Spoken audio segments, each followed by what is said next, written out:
Hi, I'm Rachel Lofthouse. This is a conversation with my friend and colleague, Cathy Gunning. We worked together recently to develop a framework called Attuned Teaching. And I hope that this helps you to think again about inclusive pedagogies, inclusive classrooms, and perhaps provides you with some opportunities to share ideas with others. I'm Cathy Gunning. I'm actually now a freelance coach, mentor, and consultant with a specialism in early years and previously looked after children, so supporting them in education. Thank you. And we've known each other for a little while. Just before the pandemic, you did the PG Cert in Coaching and Mentoring, finished it during the pandemic, and then we've managed to stay in contact and working together since then, which is just such a joy. So, Cathy, I'd love just to ask you that open question to begin with. What does inclusion mean to you? So, inclusion, my thinking and my definition around it grows and evolves the more I kind of do this work and the more I have conversations about it, actually. But for me, it's an all-encompassing acceptance where we know contexts and stories, and I call children's stories their stories, a bit like, history has sometimes been changed to her story and now it's their story. So their stories are so important. So inclusion means knowing their story and making a positive difference to their learning and their life. And do you see inclusion as, I want to throw some words at you, which you may not like at all, but do you see it as a struggle, a challenge, or if you like, an opportunity? What do you, is there another word that you could associate with inclusion in that? Yeah. As you asked that, I see inclusion as an entitlement. I see it as a challenge, a professional challenge, but a right professional challenge that meets children's rights to be heard, rights to play, rights to be known, and rights to full-time education. So yes, I do. That's how I see inclusion. So yes, it can be a challenge. I guess it's a real struggle, but I see it as an entitlement, and I actually see it as enriching practice. I love thinking about inclusion. So let's take that idea of the entitlement and also an enrichment of practice and think about specific pedagogy. So we haven't got, it's not a whole lecture, but in a few minutes, how can you describe the pedagogy that you have developed over time that you think is an inclusive pedagogy?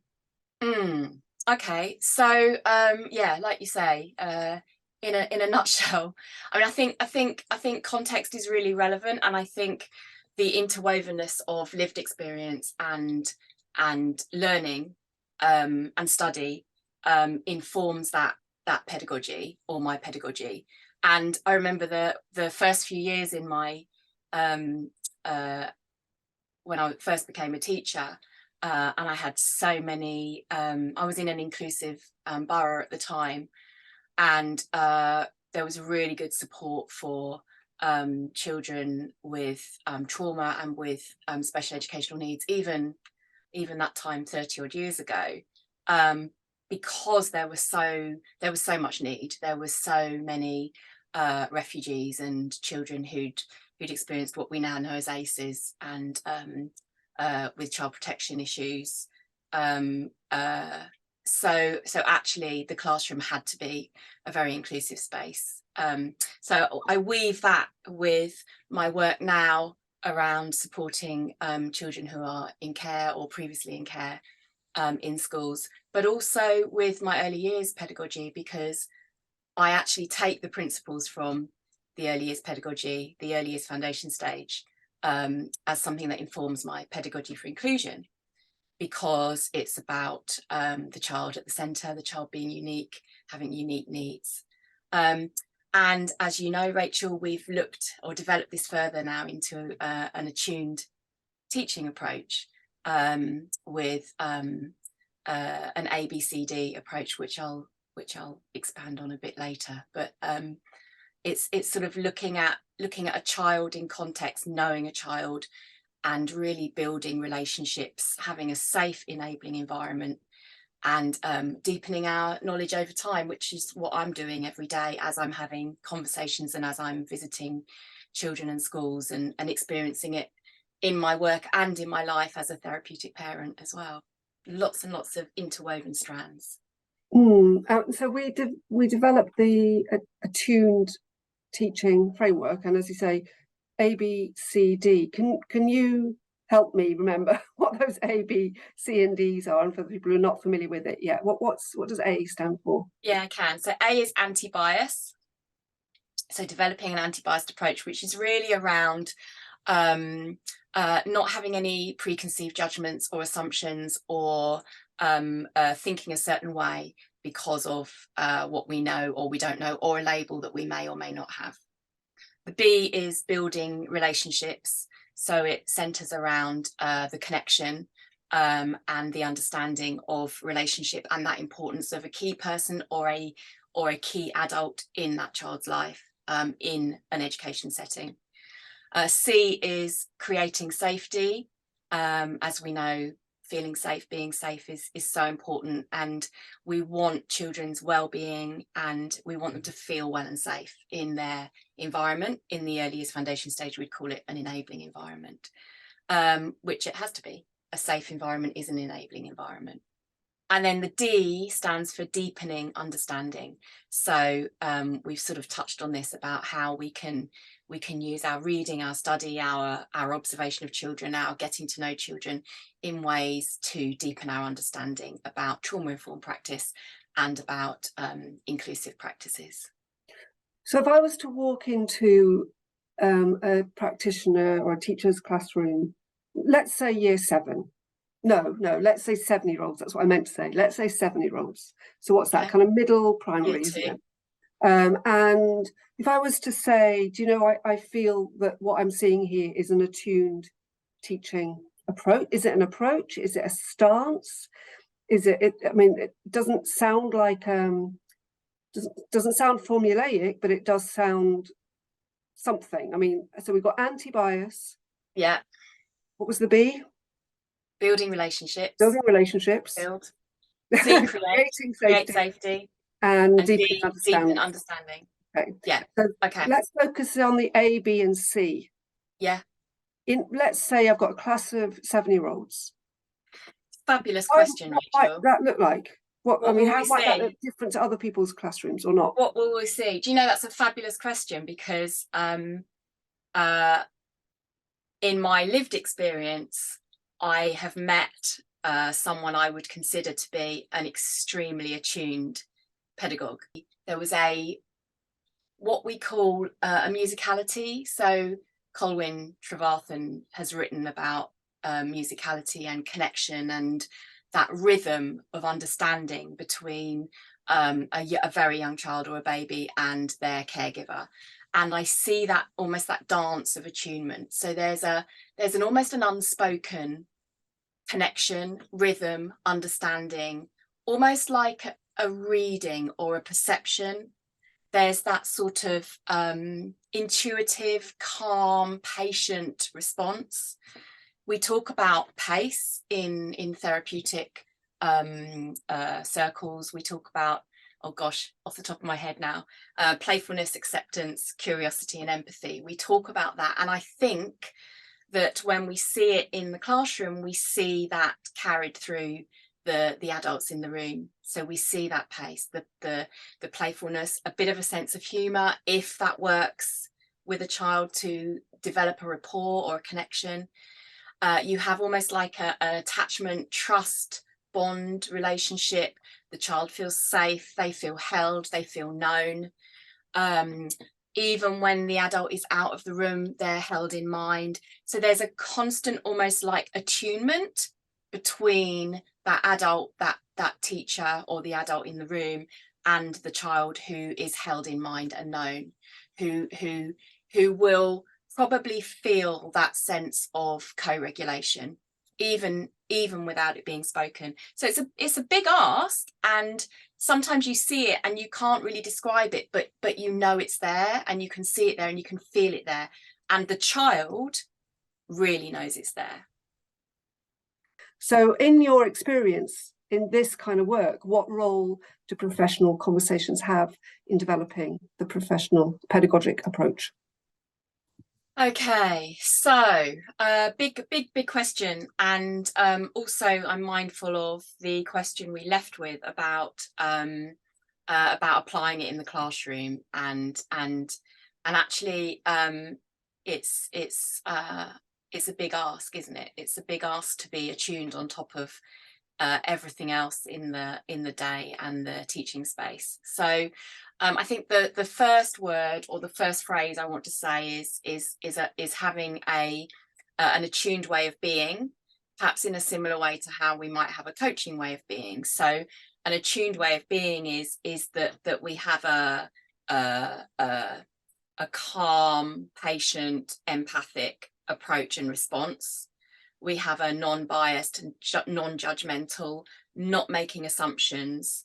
So actually seeing things through a trauma-informed, attachment-aware lens, and knowing where the child's context is coming into that. So rather than our response or interpretation being a behaviorist response, or they're manipulative, or they're controlling, or they're naughty, or they're disruptive, or they're hiding under the table, or they're reacting to someone, or they're hitting somebody, our response would probably be, okay, let's think about that, let's have time to wonder, let's be curious about the response, the behavior, the why, what's underneath, what is the child trying to tell me? And then sorry, just trying to keep my thread of thinking. What's the child trying to tell me? And then gathering that information. So again, going back to the D of the ABCD, deepening our understanding of that child, but also of our approach. Now, I think I might have gone off track a little bit. Yeah, I think that's really helpful, because it if you like, it really expands what we said in the first conversation, and it helps us to ask, but what about these conversations? So if the proposition of this symposium is that professional conversations can help develop inclusive pedagogy. Okay. Is that true, do you think? Or yes, is it just that some people have a better stance than others? Almost like pulling in what I know about dilemma-based coaching with coaching conversation with a Nancy Klein thinking environment. So drawing on all those,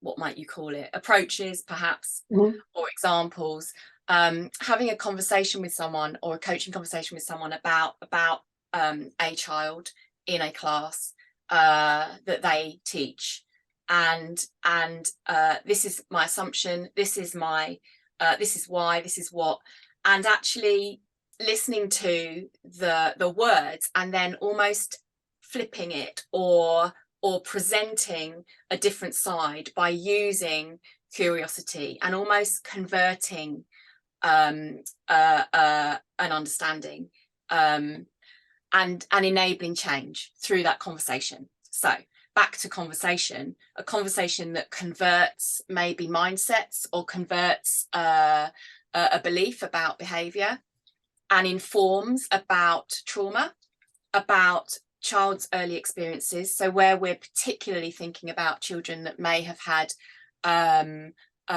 or may have been subject to really difficult, really traumatic early childhoods, and also bringing into context in utero experiences, as well as early birth and early life experiences. So bringing all that in, almost to inform and equip an adult or a professional about this all goes to make up this unique child. This is all part of their story, and their story is very much their story. So when we're having a conversation, we might be thinking, well, what was their early attachment like? What was their experience of care like? What was their experience of safety like? Was there any safety? When they come into school, do they think they're going to ever go back home again to their adoptive parent? When they come into school, do they think that they're going to see the same adult again that they left in the morning? There is so much more contextual information for this unique child that I think we need to, or we can, through conversation, encourage the thinking about, to equip us and inform us with that ABCD approach, with an anti-bias, anti-assumption, attuned, supportive, co-regulating, relational, connecting, attachment-aware, trauma-informed response that helps us to be playful, accepting, curious. I wonder why they went and hid under the table at that moment. I wonder if it was because da da da da da. I wonder if I sat them somewhere else, then that might not be a triggered response, because actually they'd feel a lot safer. Do they need to be close to me? Do they need to be further away from me? Do they need to be near a door? Do they need to have regular brain breaks? Do they need to have regular sensory breaks? Do they need to move? Do they need to have a weighted lap pad or a weighted backpack, or something that is going to help them to know where they are in space, you know, to help their sensory perception as well. Anyway, so that's what's really interesting for me, is that there's something really fundamental here about the knowledge base that someone like you is able to bring into that setting, and have a conversation with the practitioner, the teacher, and we're back onto the child, but of course the child is, without meeting the needs of a child, you're not meeting the needs of the children in the class. Inclusion, the child is every child, right? So if you're gonna have that approach, you're going to actually benefit all the children, because you're going to have a regulatory, sensory or sensorially understanding, relational approach that is going to actually, probably, I would have thought, perhaps we need to do some research into this, bring out the best in every child. But in terms of the conversation, the two things I'm taking away, and you can, in terms of the principles, if you like, things that we might acknowledge, we can take into other forms of professional conversation for inclusion. One being the knowledge base. So having an opportunity to talk with somebody about your own situation, setting, context, children, dilemmas, but with that somebody being somebody who can bring new information to bear, or can help you interpret the information you already have. So the information you might have on an individual education plan can be brought back to life and fully understood by somebody with a little bit more background, for example, in trauma and attachment. So that knowledge base perhaps is part of it. Not perhaps, it sounds to me in this case it certainly was. Yeah. And secondly, that creating a conversation which promotes curiosity, as opposed to shutting things down. It's actually, the curiosity is opening up the world again, opening up the potential for change, opening up the opportunity to go and ask more questions, to go and seek more help, to better understand. Exactly. So the kind of combination of a degree of expertise, but also the capacity for curiosity, sounds to me like really key ideas. And I think we'll have to stop there. I've just sort of said the last words, but I think we have to stop there.